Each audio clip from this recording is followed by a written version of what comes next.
Hey everyone, welcome to the Houndations podcast. I'm your host, Tony Peterson, and then today I'm talking to MeatEater's very own Max Barta about the obligation we have to our dogs to try to develop them in the best way possible.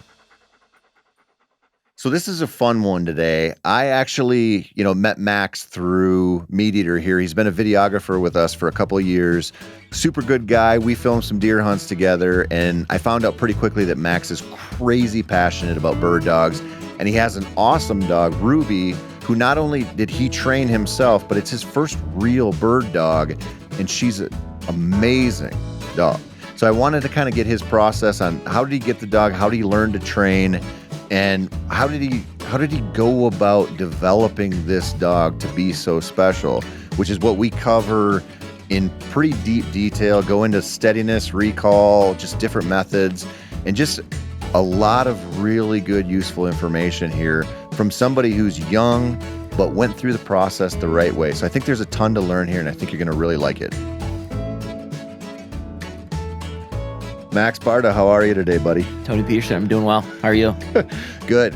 For the listeners, before I get into this, Max and I go way back. We actually spent 10 days together filming some hunting shows 2 years ago, and we got to be, I would say, the best of friends. Yeah, I would say so. Pretty close. I made you climb into a tree stand for the first time in your life in the pitch black. Yeah, and scary. What was amazing is I've never had this happen. I sent you up into the stand because the cameraman always goes in first, and I could actually hear a little bit of pee dribbling down the steps because you were so scared. Yes, do you remember that? That did not happen, but sure.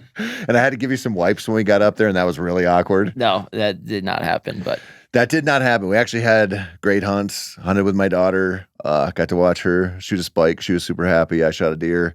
But that's not what I want to talk to you about. You have, we have this big initiative going on at MeatEater where we're finally taking dogs seriously. I know we've had this Houndations podcast. I know, right? This is what they hired me for like 4 years ago. And Steve Ranella was like, we talk about cats. We don't talk about dogs. And finally, I went over his head to the CEO, and here we are. But out of everyone in this office, and there are dogs in this office constantly. We're out in Bozeman right now. Out of everyone here, I mean, people know Cal and Snort, but you and Ruby have showed up in a lot of different hunts, a lot of hunts with Steve. She's an amazing dog, and that's what I wanted to talk to you about. You're a young fella, but that dog is such a sweetheart, so legit.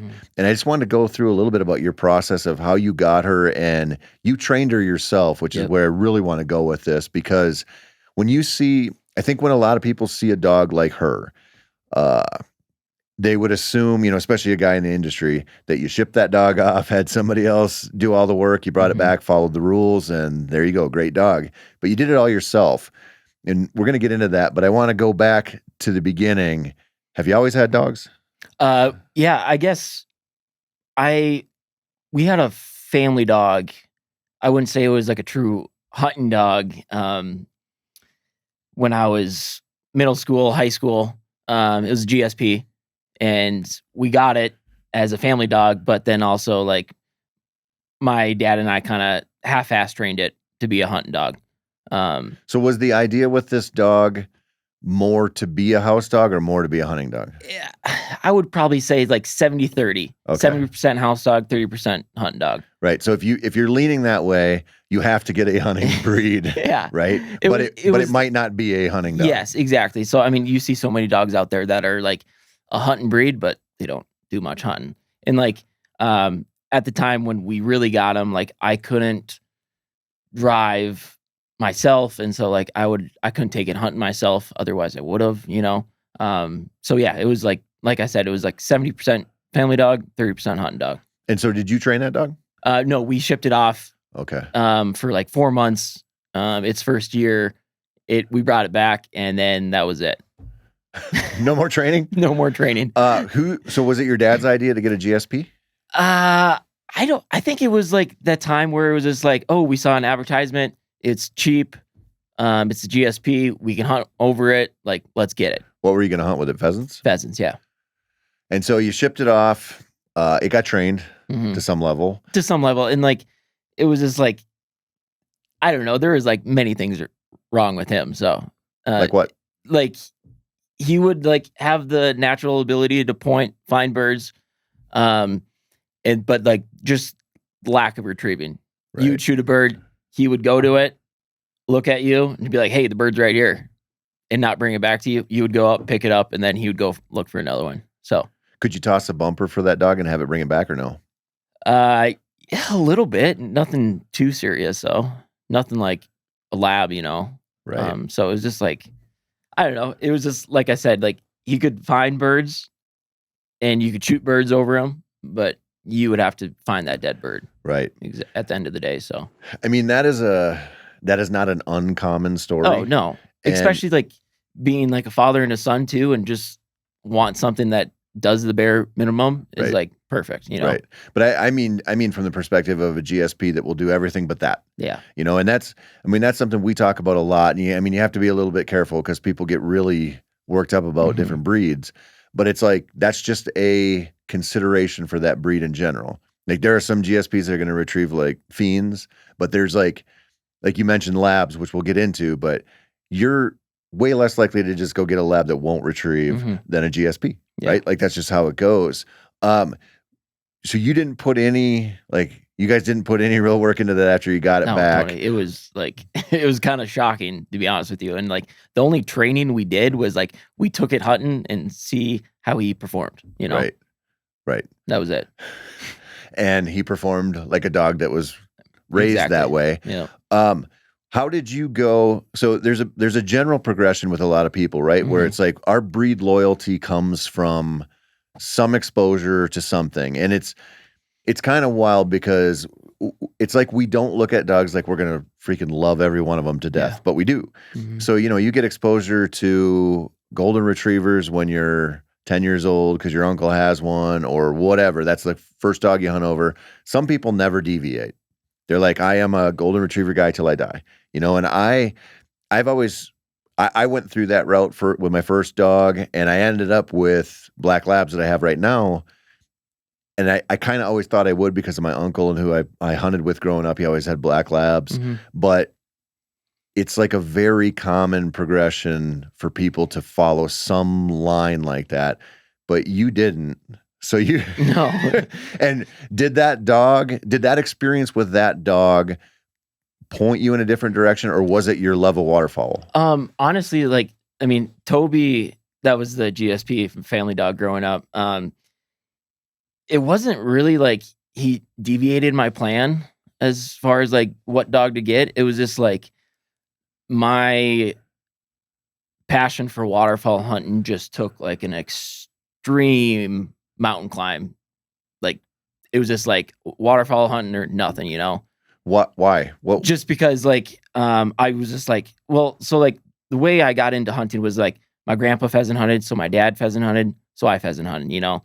They weren't really big duck hunters until like, I kind of got brought up into, I shouldn't say got up brought, but, I had a mentor that took me duck hunting and like, I fell in love with it. Who was that? His name is Joe Flaitland. But what was he to you? What was he to me? He was honestly just a guy I pestered on Facebook to like take me hunting. And we went to the same high school. He was probably like 5 or 6 years older than me. But I always knew him, and he was a great photographer, and I had a passion for photography too. And like I just pestered the crap out of him to take me duck hunting. And like he killed a lot of birds too. Right. But it was something funny. We never really ran dogs on any of those hunts when I was like really getting into waterfowl hunting. So, okay, lay out that scenario for me then. Like, what kind of hunting are you doing with a guy who's obviously pretty hardcore, who's not running dogs? Field hunting. Oh, okay. Yeah, a lot of cornfields, a lot of wheat fields. But yeah, just field hunting mostly. So like, you don't necessarily need a dog, you know? Right. Well, was that his rationale? Like, I honestly don't know. We just never used dogs too much, you know? I don't know if he wasn't exposed to it at his age growing up or what, but yeah, we just never really used dogs. So you grew up kind of as a pheasant hunter. Yep. You start getting the bug a little bit there. You go get to hunt with this guy. Finally, he takes you along, which there's a pretty good lesson there. I mean, I'm not condoning reaching out to random people, even acquaintances on social media, and pestering them till you take them hunting or they take you hunting. But that kind of thing where, you know, and this applies to dog training in a major way. Like this has happened to me a lot where I've been around people who really knew dog training and really knew dogs, where when you get exposure to that world, now all of a sudden you never see it the same way again because you know like what's possible and what's out there. And when you see somebody who's like a master of that craft or just crazy into it, it's like, okay, now I have a different vision for how this could be for me for the rest of my life. Exactly. So he was like that for you without the dogs. Yeah, exactly. And honestly, like the whole like dog thing didn't really hit me until I dropped out of college. I actually started filming, and that was my first like big boy job. I was like filming for a waterfowl TV show, and we had a dog on the TV show, and that really kind of sparked my passion. I was like, yeah, I'm gonna get a lab someday. When was that? When did that whole thing happen with you? That was when I wasn't even 21 yet. I was like 19, 20 years old. When I first started filming that waterfowl show, and I did that for, I don't know, about 4 or 5 years. So it was watching that dog work? Yeah. I mean, it was just like being around dogs and like seeing the bond, that could happen with a man and a dog. Right. Yeah. And then like it was like probably my third or fourth season filming that show, and like that's when I got Ruby. Right. Yeah. So you caught the waterfowl bug hard, found your way into the industry, filming, which a lot of people do, and that is a gig that a lot of people dream of. Yeah, it's a really blessing and a curse, honestly. Right. And then they get into it and they're like, oh, I'm going to be on the road for 60 days in a row now, and my days are going to be real long. And it's not it's generally a young man's game. Oh, for sure. We don't, when you look behind the scenes of what we do here at MeatEater, you don't see a lot of gray hair behind the camera. Yeah. So you get that exposure and you decide it's lab time. How'd you find Ruby? How'd you find the litter? Just like being in the industry, I knew this one gentleman that did some litters on the side, and just always stayed in touch. And he kind of pestered me. He was like, "Hey, when are you gonna get a dog? When are you gonna get a dog?" And then like he had this one litter, and I wasn't planning on getting a dog. And he goes, "Hey, Max, listen to me. You should get this dog." And I trusted him. And was really passionate about this litter, and he thought this litter could do great things. And basically I was like, okay. What was it about that dog? Just the blood? Yeah, just the bloodline, where it came from. Well, you probably know this line. The dad is Snapper, very famous in central Minnesota. Like he's had many, many litters. So Ruby's a Snapper puppy. Okay. And like I didn't really understand what a Snapper puppy was until like I really saw her got going and was in the hunt test world for a little bit, and people would come up to me and was like, "Is that a Snapper puppy?" And I was like, "Yeah, how'd you know? That's weird," kind of thing. So how could they tell? Probably just the looks, honestly. Wasn't how she performed? Well, I mean, she did perform really well too, but right. Yeah, like don't give me like, I shouldn't say like I'm a professional in the dog hunt test world or anything like that, but like yeah, it's like it's weird. Like I didn't have a lot of experience, but like the people that would come up to me had boatloads more experience than I would. Right. So So back us up a second. Yep. You weren't really planning on getting a dog. No. So you didn't have, you weren't like, it's got to be a yellow female. No, not at all. You were just like, at some point I will get a lab. Right. And it'll probably have some good blood in it. But it sounds like you got pretty lucky with that connection. Very and lucky. He was like, hey, this is the one. So you get that puppy. Was it, what was it, 8 weeks old when you got it? Yeah. Or was it older? It was probably, right around the 8 weeks. How long did you have to prepare for it? So when he's like, hey, you gotta get this dog. Like he convinces you that this is the one you're gonna take. Where were you at, like, time wise, before you picked that dog up? Honestly, probably a month. Okay. Yeah. What'd you do? Started reading, started doing research, watched every single piece of content I could, and just like fully like put myself in the shoes of a new dog owner, you know? Right. And like I wanted to treat this dog the best way I could. And yeah, I just really fully dove deep and learned a lot. Did you feel pressure? Because I've felt this. I've talked about this before on here, where I'm buddies with Dawkins, so when I Mhm. need a puppy, he sources the blood for me, and I always feel like a huge added sense of pressure Yeah. to not have a dog that sucks because of that. Did you feel that, knowing, like, you knew you were getting something pretty good, Mhm. like or you at least knew the potential was very real? Did you feel like an added sense of pressure there? Were you just like, I just have to do right by this dog and I want a badass dog? Not really. It was like more so just like I've been around a lot of dogs through the filming world, and I've seen great dogs, I've seen the worst dogs, I've seen it all. And like I wanted to kind of pride myself in like, hey, this dog has potential. I don't want to let it down. Like I want a good dog that's going to make me proud. And basically just yeah, I wanted to basically just live up to that potential of that dog. Right. So So, when you're in that month window where you're like, oh shit, I'm getting a dog, mhm. I gotta know something about what I'm gonna do. Do you remember any, like, content, anything you read, anything you saw where you were like, that person or that thing, I'm like, I'm taking that. Like, I'm going to use that. Do you remember anything specific? Yeah, well, a big part of, like, my training was, Bill Hillman. Okay. Um, I don't know, have you seen some of his videos on YouTube? Yep.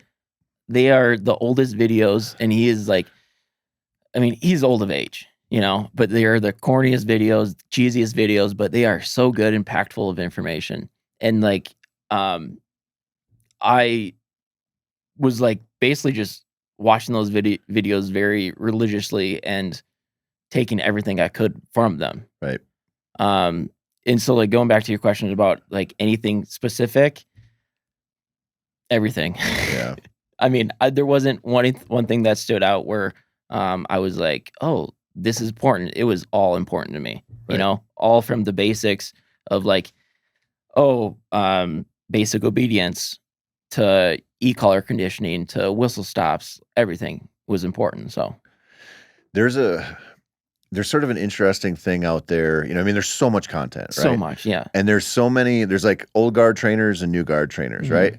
And a lot of the new trainers, like, have a chip on their shoulder and they want to prove to the world, like, that they can do this. Mhm. And every generation changes things, right? Like, if you went back 3 generations ago to dog trainers, people would be horrified. Yeah.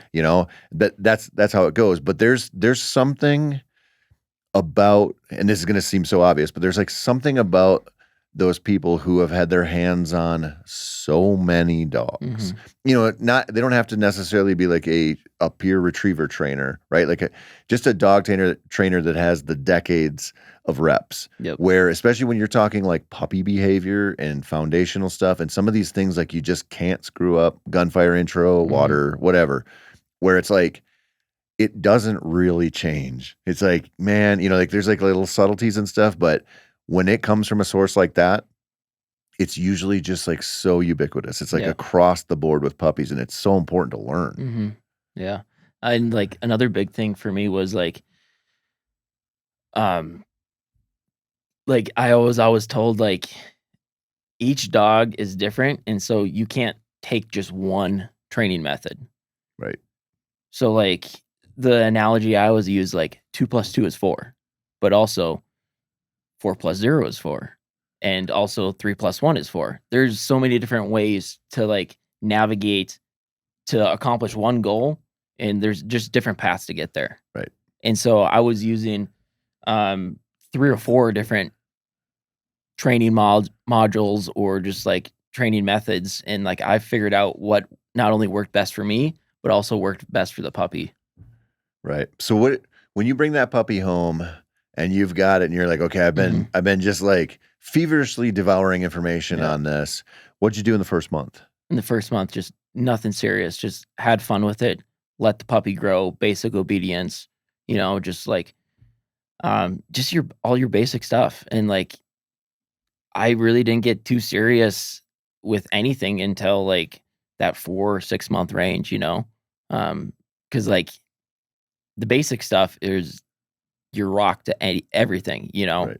um, I can see stuff that I did when she was a puppy that I still do with her now, so it was the classic, sit, place is huge, um, yeah, I mean, just those 2 basic ones, sit, in place were the biggest things, and, like, obviously, um, getting the dog to know its name too is, like, huge, and, like, that will come, but, Well, and um that leads to the eye contact and the the basics of hand signals and all for that sure. stuff. That place training, we just had Jordan Horak on, and he's got his Cato boards. Like Mhm, that dude knows place training.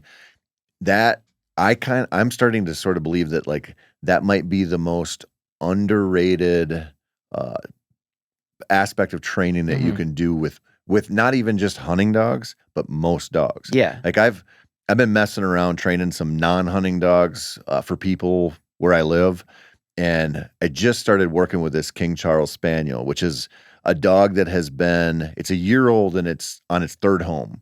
And Oh, this wow. woman asked me to help her because her dad found this dog, got it for her kids. She's not in a position to have this dog, Mhm. but she's like, I'm not giving up on this dog. Like Yeah.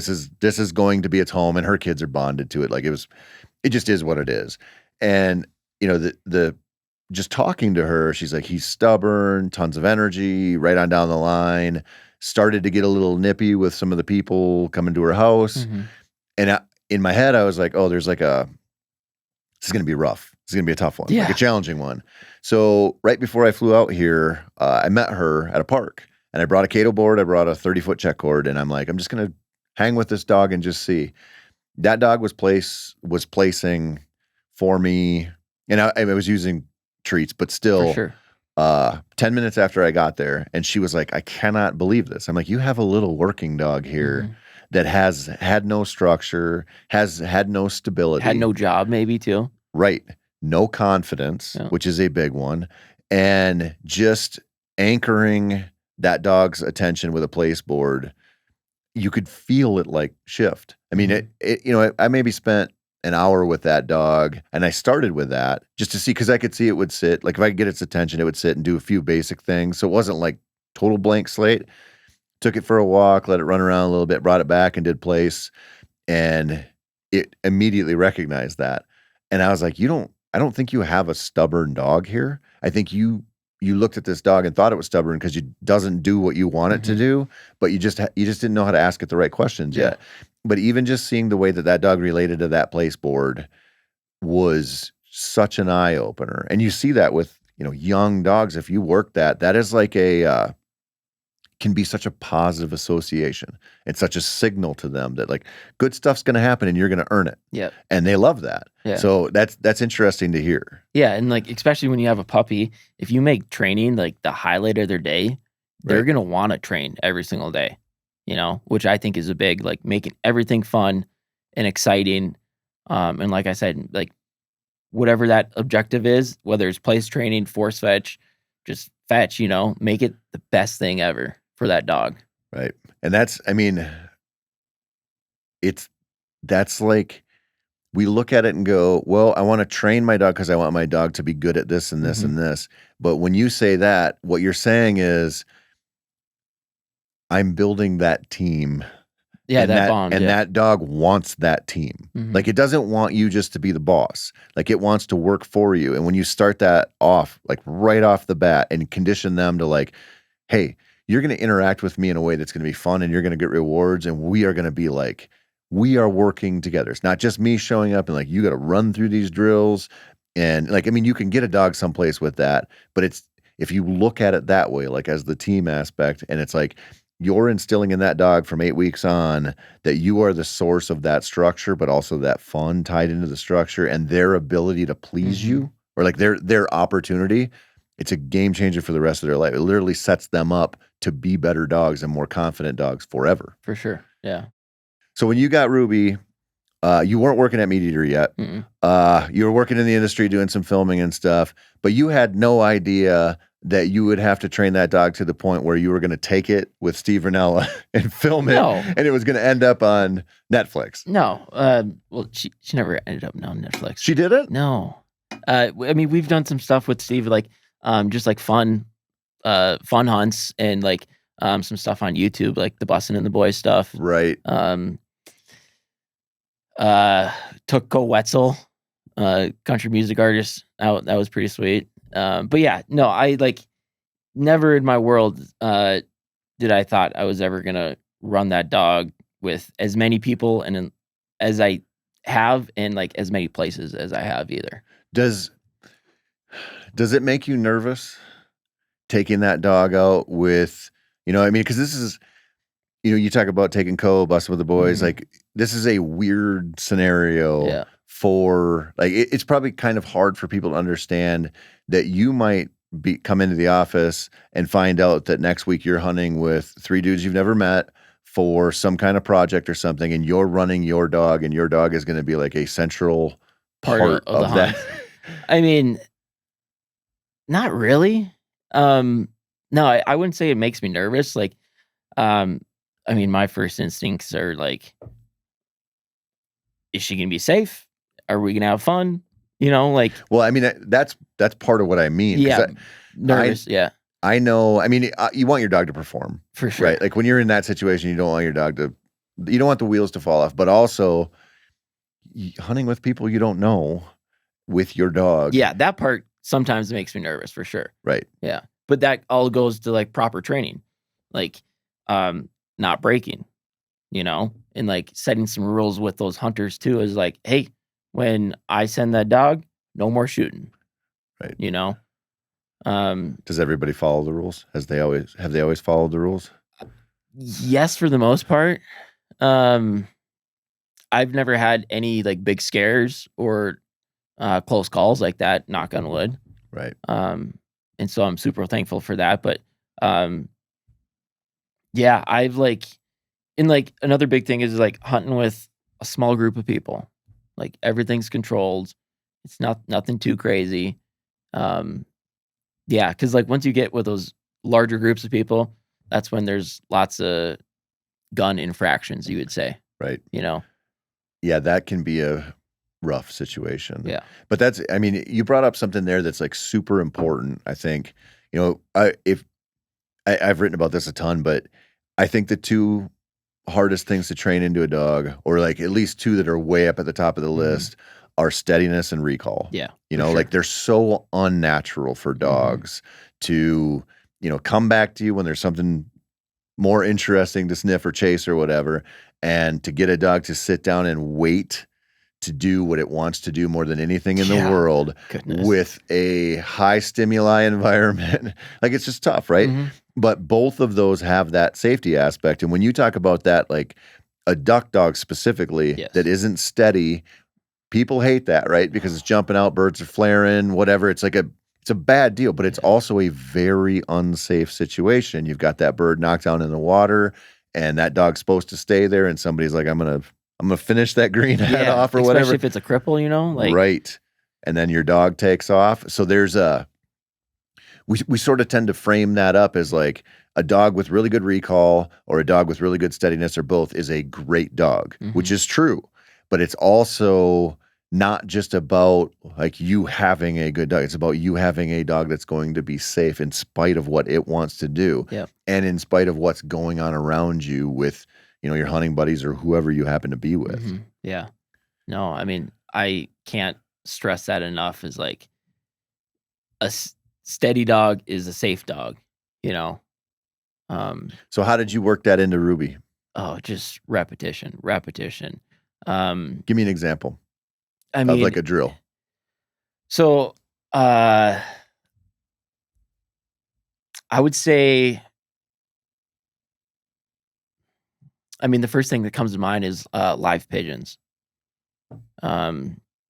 Just like not even, I wouldn't even say it's a drill, but like in a sense it kind of was like I just kind of like came up with this myself. It's like just having that pigeon with its wings clipped and you walking around with that dog on heel, like that dog is like ready to pounce, 24/7. And like just like slowly walking up to that pigeon and then walking away from it, walking back to it, walk away from it. And like even just like another like kennel thing too.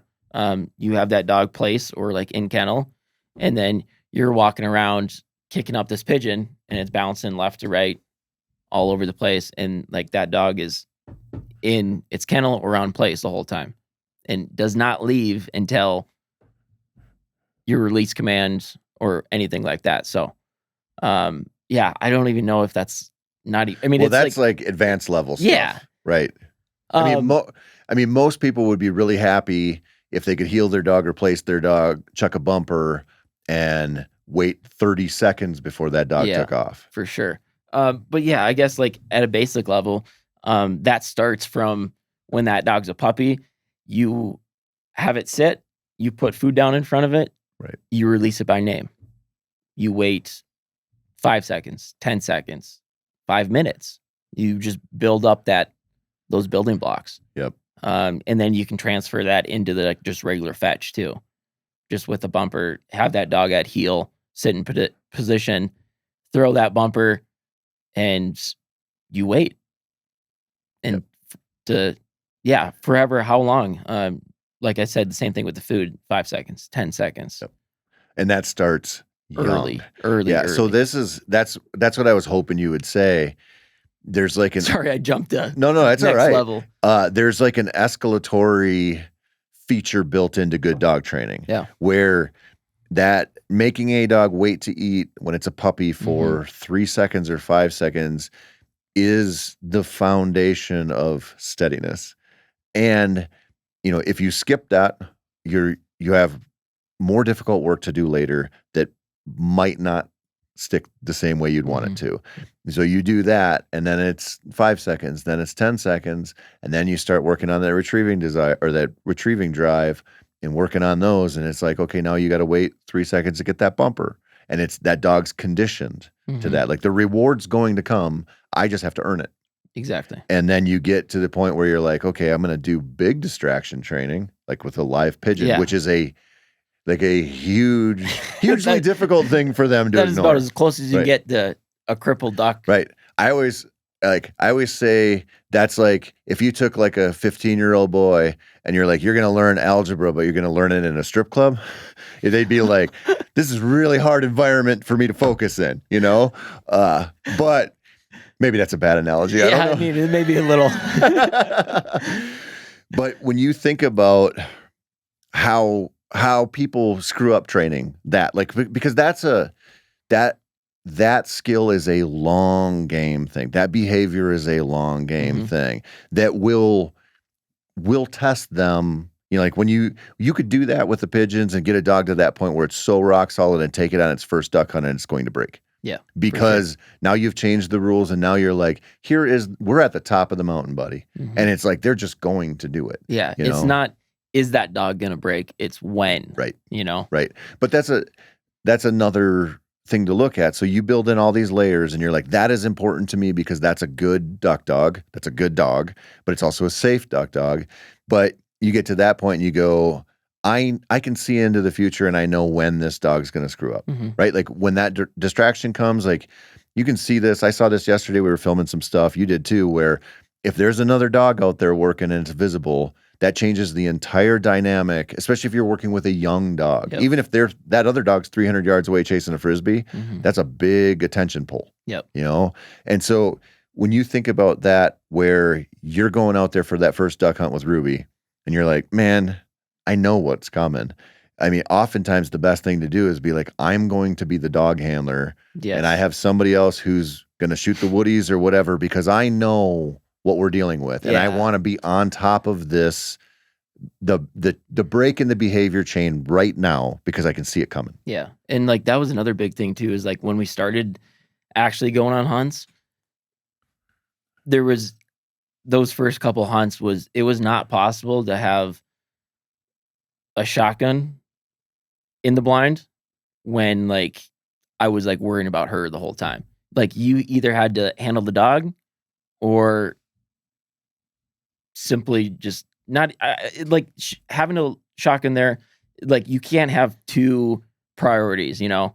The birds weren't a priority. It was the dog was a priority, you know. And so like the best thing was like just not even bringing a shotgun on those first couple hunts, you know. It's just working that dog. Yep. Well, and that's like I was actually talking to Lake Pickle this morning about starting. You know, he runs labs. He lives down south in Mississippi, and we were talking about starting our dogs. You know, if you get a spring pup, starting them on doves. You know, there's usually the first birds you can go after. They can be highly scoutable. You know, you can set up on a dead tree next to a cattle tank and at least shoot some out of the tree if you can't shoot very well or whatever. Like you can get your dog a bird, right?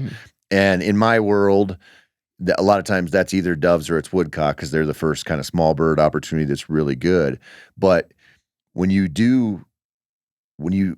pay attention to those opportunities, then you have those chances to like, again, sort of take smaller steps with your dog. Building blocks. Right. And recognize like it's a different thing to load up, you know, the duck boat and have all your decoys and it's like we got to get to the landing at 2:00 because we got to beat everybody to the point or whatever, versus being like we can wear, you know, our t-shirts. Yeah, blue jeans. Right. And a handful of shells in your pocket with somebody else and go to those scouted doves, work a couple birds for 15, 20 minutes, try to get that one good positive thing going and then leave. Or those, you know, the wood ducks that you know are coming into the pond or the creek bed every day. And it's like, you're not going to get that. You don't want to start on that big production hunt because you know those things are going to go wrong. And you would rather have that mostly be a training experience versus being like a hunt for yourself. For sure. So you find somebody you trust who can run the gun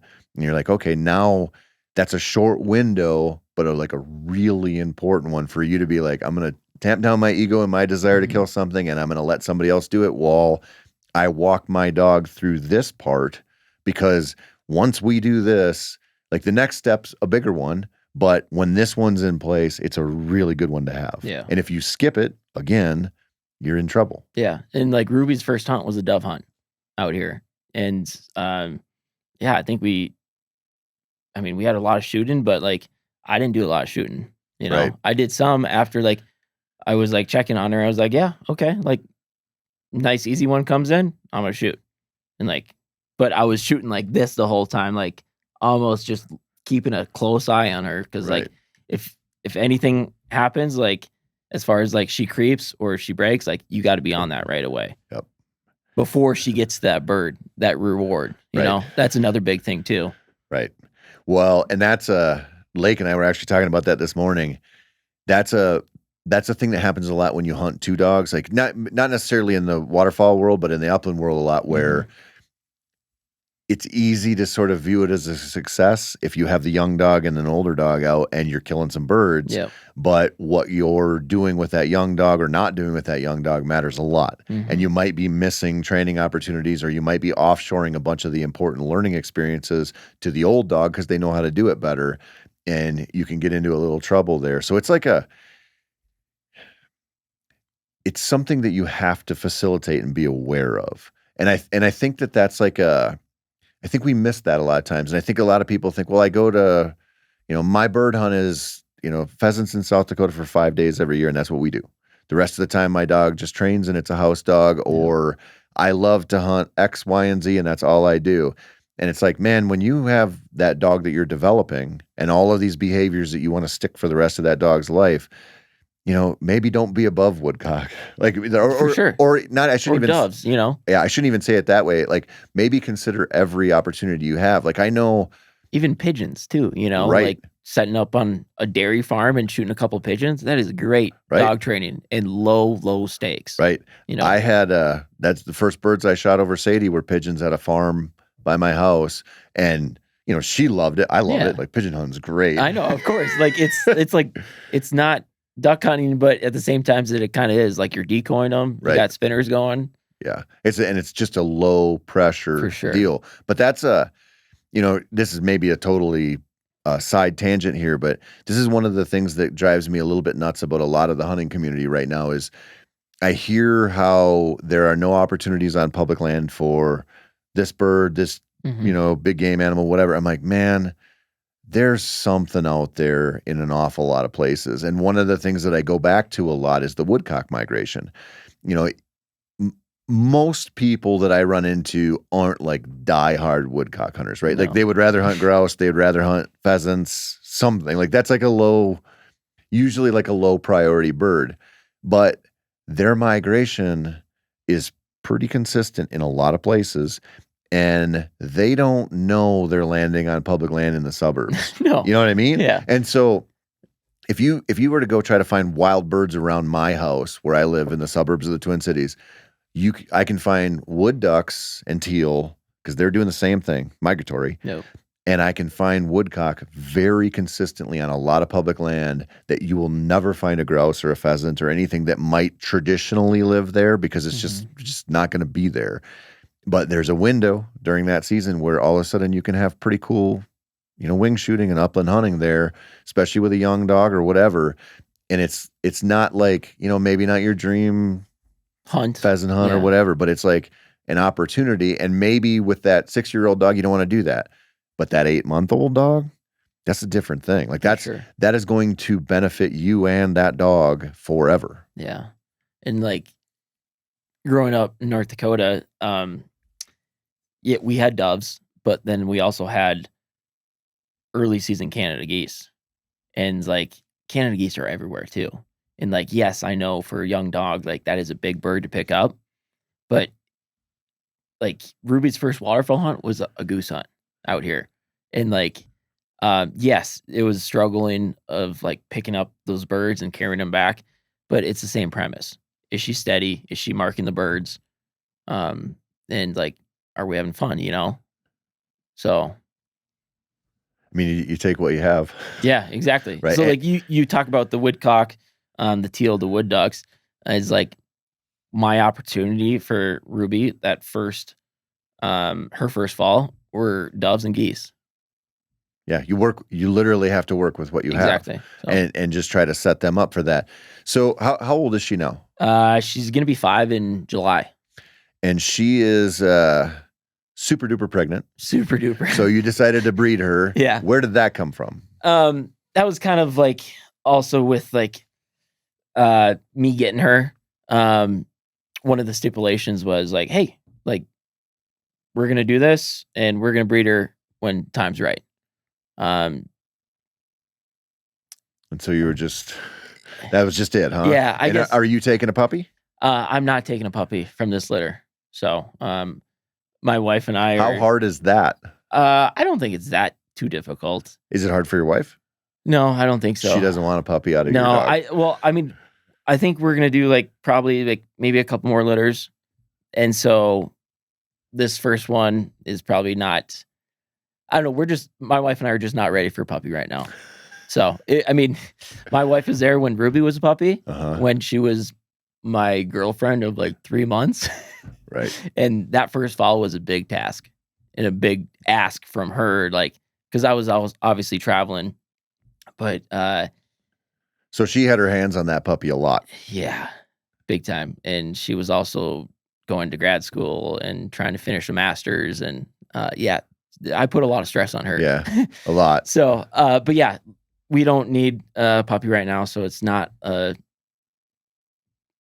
what am I trying to say? It's not like a big concern for us right now. Right. So. Well, she's 5. I know.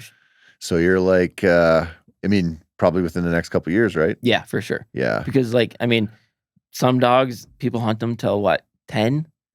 But like at that 7, 8 range is like, they're kind of like going down the hill, Yep. Slowing down and hunting less. And they're workhorses. So like, it's just like a old car engine. Like they're just going to slowly go down, Yeah. Oh, I know. Yeah. I have a fully retired lab right now. For and sure. Man, I felt like I waited a year too long to get. How old did you get the new one? I waited until I got the puppy when Luna was 8. Okay. So I was going to get one a year earlier, Uh-huh. but I didn't really want to get divorced, and so I decided not to. Um, I highly doubt that I'll wait that long now. So Sadie turned 4 this spring, and I think I don't know, within 2 years for sure. Okay. Maybe next spring. I haven't decided yet. But I'm just curious about that because it's like it just flies by when you I have know. that prime age dog and they are just like autopilot. You know what I Yeah. mean? They're fun to train. They're amazing to hunt with. Like, you know Yep. what they're going to give you, and they're going to give you everything. Mhm. But then it starts to like hit that window you're talking about where I feel like with Luna, I probably saw, you know, the recovery time start to take a little longer, and like maybe like a Mhm. little of the edge come off throughout the day at 8. Yeah, And then by 10, I was like, oh man, like for sure. she's still gonna go, but it's just, that's just what happens. But having 2 dogs is a big consideration. Yeah, and it's a big commitment too. Right. And not to mention it's like a one dog is already expensive for like food, vet bills. Now just put another one on top of that, you know. Um, but yeah, at some point we will get another dog. And it's probably gonna be from Ruby too. You think so? Yeah. Do you find yourself, 'cause she's a really good dog, Yeah. like really well trained. That's why I want to talk to you, because for it to be your first dog that you're like really working through and like committed to, she's awesome. Uh, do you find yourself thinking about what you're going to do different with the next one? Oh, 100%. And number one thing is like and like this would be so much different if I could dedicate my time 24/7 just to like a hunting dog, but I always can't, you know? Like I have to have that hunting dog but also a family dog. And like one big thing I would say for my next dog is no tennis balls, Right. which is huge, you know? But like if I'm away, a simple thing for the wife to go do is go to the park and play chuck it for Right. 20 minutes, you know? And like So do you say that because it teaches your dog to spit that out? I wouldn't say spit, but chomp. Oh, okay. Yeah. And like I've had to do some training of like just like creating that soft mouth again, you know? And like, yeah, I mean, no dog is perfect, right? But like, I can definitely see a correlation between that chuck it Right. and like her chomping on birds, Yeah. you know? So yeah, I would definitely say no chuck it, no tennis balls. Yeah. That'd be a big thing. Man, that is so common. I mean, Yeah. I noticed that with my dogs. With my dogs, I don't notice the hard mouth thing coming in as much as just them testing the boundaries of whether they got a hold the whole time. Mhm. Like, because they'll come back and spit it out at my feet. Gotcha. If my dogs, like, if my wife and kids take them up to the lake, I know it's the chuck it situation. Yeah. And I know there's a pretty good chance the first time we go out to the park or wherever that they're gonna just try, just Mhm. like, and they know, but they're like, okay, well, I got away with it, and Yeah. it's like, I don't know, it's a good lesson that not only everybody who has a hand on your dog should follow your rules, they might not. Exactly. And that's another thing I was gonna say is like there's got to be commitment from you in training this dog, but then whoever is watching this dog when you're away, Right. you know? And like, thankfully, Alex has been like super great about making her heel, making her sits, releasing her by name, like incredible. Like I sometimes still get on her about it. Like, hey, just remember, like, Right. make sure she sits. And if she like creeps, get her back at heel, you know? But there's got to be commitment from both people. So That is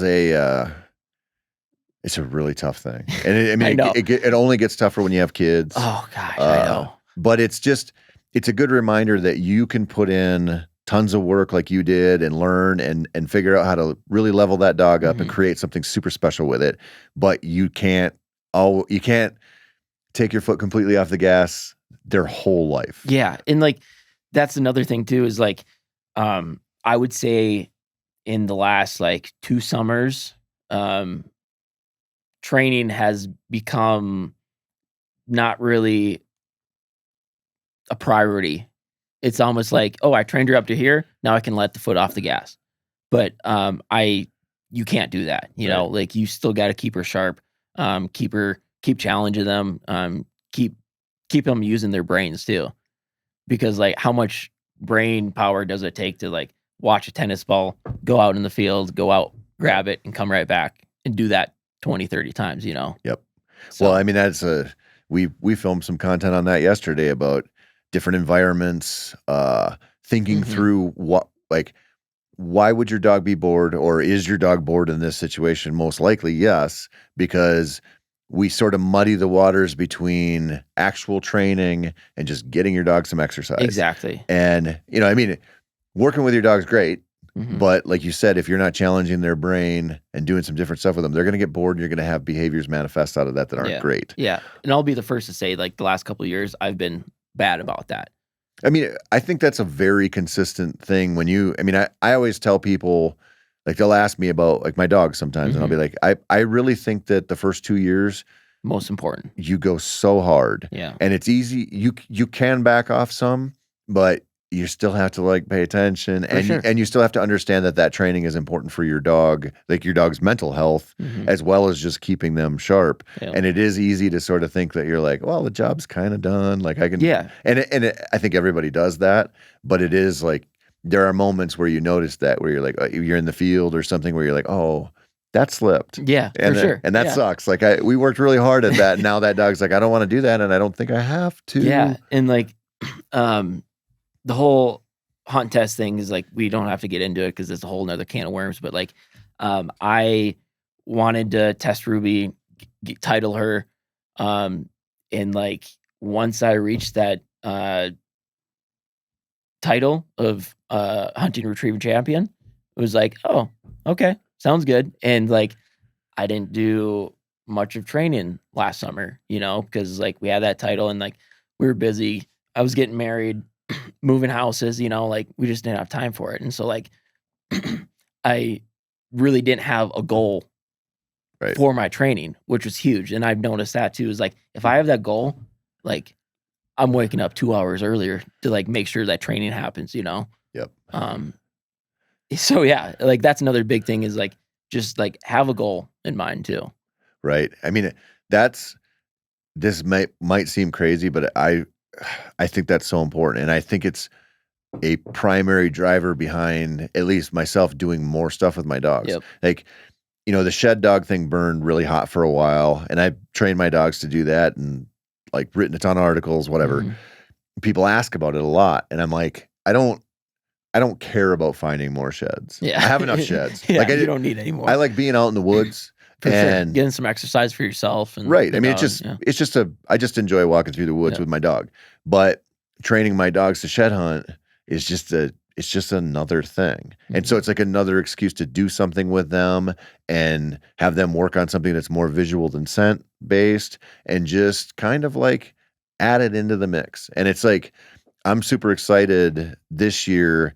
I think I'm going to film a project where I get to go hunt some upland species I don't hunt very much. Cool. I used to kind of try to make it a priority to hit sharpies and prairie chickens and quail when I could.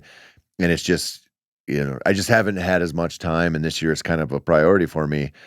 And doing that kind of stuff, just opening up your aperture to the opportunities changes how you look at your dog and what you want to do with them. Yeah. Because you go from, like, if I go from the cattails where it's tight work and my dogs are close and, the hunt dead thing's huge because the thick cover. Right. It's just there are unique challenges to that habitat. And then I go where, Sharpies and prairie chickens live. And my dog is like, I need to stay close. And I'm like, you don't have to stay as close now, buddy, because we have thousands of acres of grassland to hunt. And I don't know where these birds are because I don't know shit about them. Like, I love that stuff because it gets you just into like for me as an owner, it just gives me in a different mindset where I'm like, okay, now my hand signals are more important.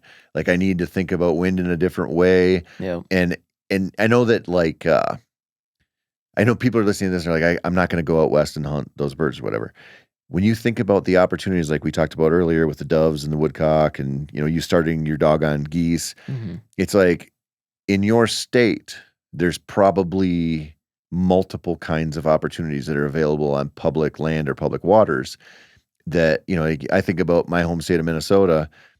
I can go up north and hunt grouse and woodcock, find some small ponds with some puddle ducks, Yep. and I can go to western Minnesota and hunt those cattail sloughs that are going to have roosters. Once in a while, you run into a Huns out there. Not very often, once in a while.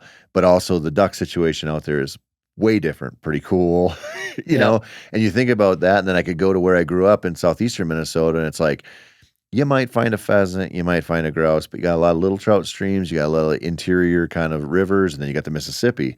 So you're like, okay, Some big water. Right. You might not have upland opportunities, but you might be able to scout out some small water ducks on those streams. There, a lot of them have run through public land or get into the backwaters. And it's like, that's just in my home state. I don't need a non-resident license for it. You know, it might be a hour to a 4-hour drive, a camping trip or whatever, but the opportunities are there. And the more that you find them, the more you're just like, I have more to do with my dog and more to train and more to think about. And it just, the whole relationship changes. Yeah. No. It's amazing. Yeah. And it's awesome too. And I love every single moment of being out there with your best friend, you know? Right. So speaking of that, let's wrap this sucker up. I have one last question for you. Okay. What's the best retrieve she's ever done? What's the one where you were like, oh my God? Oh, man. I mean, there's been so many of them where I'm like, holy crap, did that just happen? But honestly, like, I don't really have one retrieve that stands out, but I have like one hunt where it was just like clockwork. Spring snow geese, her first year, or I guess it was like her fall spring snow geese. So technically it was still her first year hunting. Where at? Up in Canada. Okay. And so up there it's black fields, white birds. And it was just like an incredible 4 days of hunting up there.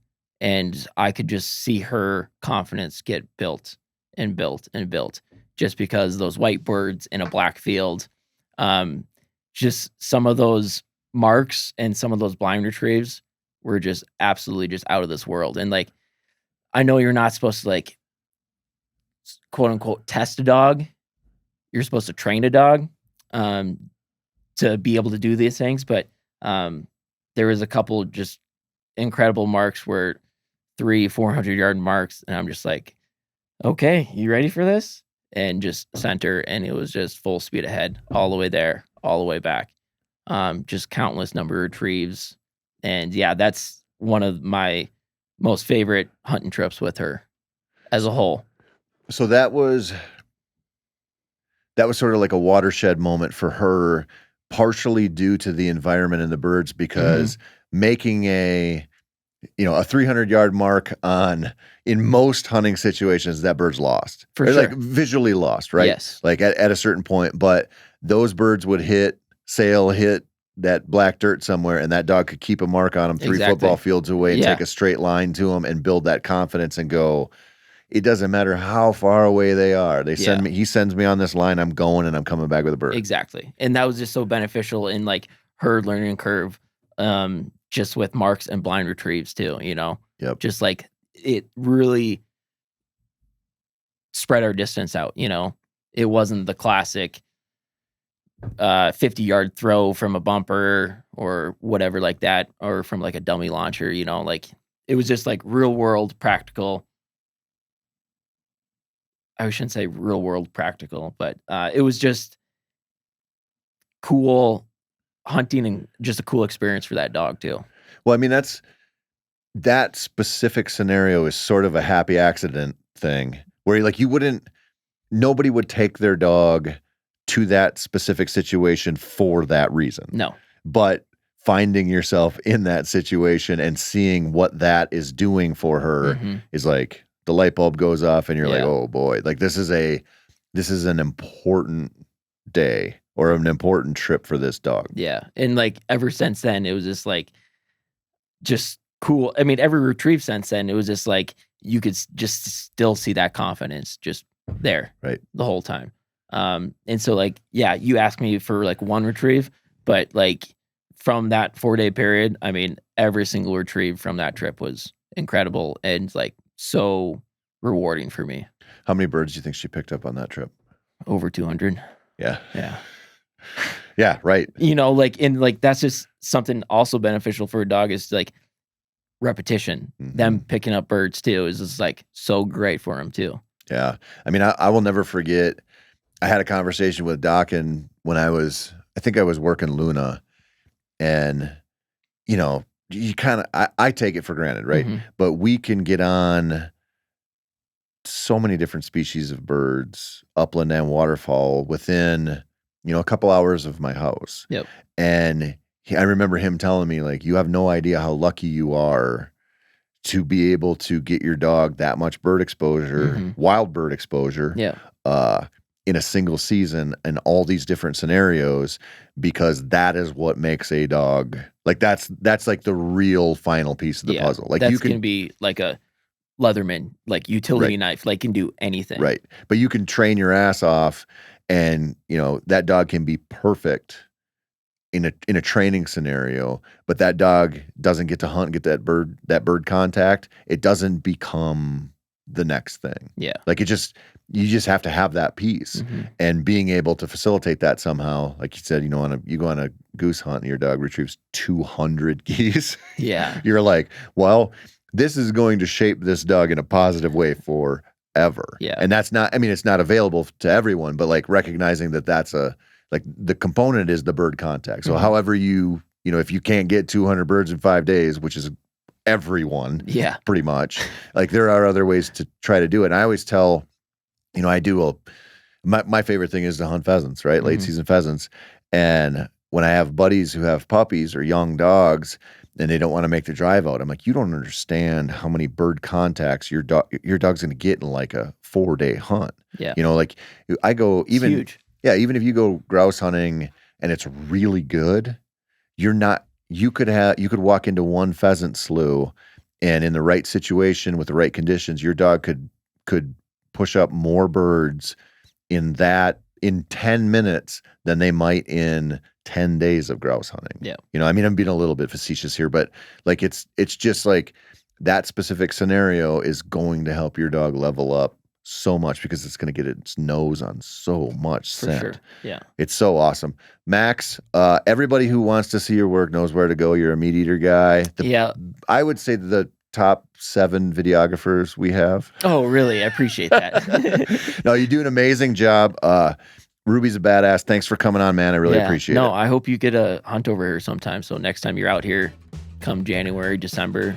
Dude, I hope sometime when I come to chase some ducks or something. I hope one time when I come to Montana, I get to do something fun. Yeah, I know. I'm sorry. It'll happen, buddy. Thanks, man. All right. Thanks, Tony.